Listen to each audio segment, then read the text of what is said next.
Welcome to the African View with Bookie Shonuga. And this is a town hall meeting, Diaspora Africans Dialogues. It's a town hall meeting of Diaspora Africans in New York City. All right, joining me now is Mr. Olaniyan, Mr. Safiu Olaniyan, a representative of the Consulate General of Nigeria. Welcome to the African View, and we thank you so much for traveling on a cold Saturday to join us. Thank you very much. Thank you. Now, we're talking, Mr. Olaniyan is actually in charge of trade and investment, is that correct? Trade and Investment Division at the Consulate General of Nigeria. And to my right, if you've been watching, is Professor Chudi Uwazurike, a renowned writer, professor of African Studies for so many years at City College, and also he's done some work with the African Union. So we're talking about, in light of Obama's election, or sorry, in light of President-elect Barack Obama's success, what can we do to replicate what America has done this time, this historical moment, to transfer the issue of brain drain to brain gain? In other words, for Africans that are in the diaspora, Africans that are outside Africa, over 3 million strong, that have all the technological know-how, we're all experts in different areas of specialization. What can we begin to do to really contribute in a substantial way, in an organized way, to the future of Africa? So I'm going to go to Mr. Olaniyan. Thank you for joining us. And you and I have talked several times about this issue. You're very passionate about Africans in the diaspora, about the progress of Africa. So what do you think, diaspora Africans can really contribute to the future of Africa? Thank you very much, madam. Let me, in line with what others have said, congratulate you for this phenomenal, initiative. Thank you. Having said that, I do believe that Africa can only help itself. If we're waiting for anybody to come and develop Africa for us, we're just wasting our precious time. Because one, we are the one who live there. They have their own problem, we have ours, and we have our own peculiarities that are far different from theirs. So if we don't take our future in our hands, well, they will leave us behind. And I do believe that given the aristocratic nature of an African man, when I say African man, quote and unquote, African woman too is there. we always believe that things happen from up. And that's why most of us don't think of volunteerism. Because all the time, everybody waits for government to do something. Because that is the up. So if you now talk to somebody from the village that, look, you have to do something for yourself, all you get is that, what are you talking about? Government has not done anything for us. They've forgotten about us. But the question is, do we also remember ourselves as individuals? There are so many things we can do for ourselves. You don't need $1 million to do something for yourself.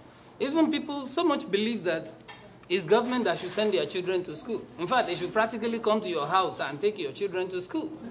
But so I do ask them, what is your own responsibility as a parent? So in the light of the success of the president-elect in America, President-elect Barack Obama, Africa has been challenged, whether we like it or not. It's a reality of our life. If at 47, he could wither the diversity of this country and achieve what he has achieved, we don't have any excuse any longer. I'm not one of those people who always blame the colonialists for whatever is happening in Africa. I think we've gone beyond that. Now is the time to also challenge ourselves. And I tell you, if the youth of Africa do not do something now, and within the next 20 years, then we should forget it. We've lost also the 22nd century. Right. Because by that time, all of us who are talking here now will be 80 years old. Will be spent forces. And now you'll be talking to your children, and they will ask you what they ask, the Wale Soyinkas then. In your time, what did you do? Right. So that's where a program like this becomes very germane. It becomes very important. And when we galvanize ideas, it goes beyond what we're saying here. Because there is a saying that misinformation thrives when people who know do nothing. Right. Because there are so many people who don't really know what they should do. But a few of us, especially those in diaspora, they have the knowledge, they have the contacts, the technology is here. So I do ask them when I meet people like Prof, that what are you doing with everything you know? We can't just sit down here and just complain. Africa is there. Yes, my grandmother in the village is not the one that is going to develop Africa. Right. It is those of us who know what is going on, who have access to hedge funds, who have access to those who could invest in Africa, who know how to go about it, that have to do something about it. And if we want, like the Nigerian government, for instance, had challenged the people in the diaspora. That was what brought out the idea of NIDO. Right, I remember. That people in the diaspora should think of what to do at home. It's not just a question of, lamenting that it cannot work. If it cannot work, then we have admitted failure. We've all accepted failure, that we have failed, we can't move forward. Then we should just fold our hands and bury our heads in shame.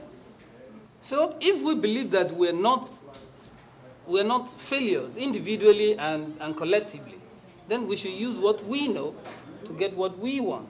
We have all the resources around, we have the information, we have the way with that, we have the manpower.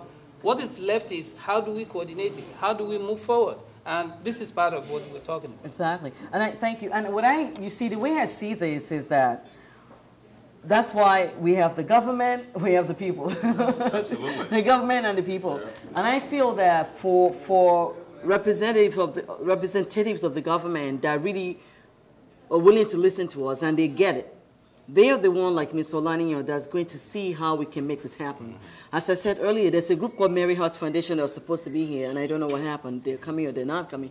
But the point is that what they've done is so remarkable. These are college graduates in America, Nigerians that are American, they live in America, they went to school here.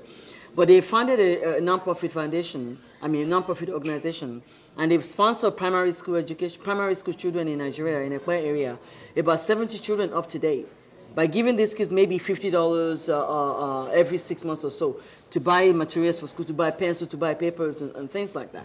And as you know, some of us, Nigerians or Africans at large, they have books that they've collected that they want to ship to Africa. Those books are collecting dust in somebody's backyard or somebody, because they don't have the money to take those books. They waste so much to get the books to Africa. That's just an example. What I'm saying here is that it is something the government can actually help out with. Let me just interject a little bit, yeah, because very clearly, the Honorable Consul has made very clear what can happen if Africans here, and in this case specifically Nigerians, but I've been at panels where the Ghanaian people are talking about the same thing, and other countries can actually do more than they already do. Like the challenge, however, is that the government in any developing economy is the most proactive agent of things happening positively. Okay, you mentioned books, for instance. This has been collected, I'm sure it's been addressed that because there have been several appeals to the office, and I know in the past they tried to do that. This is very expensive.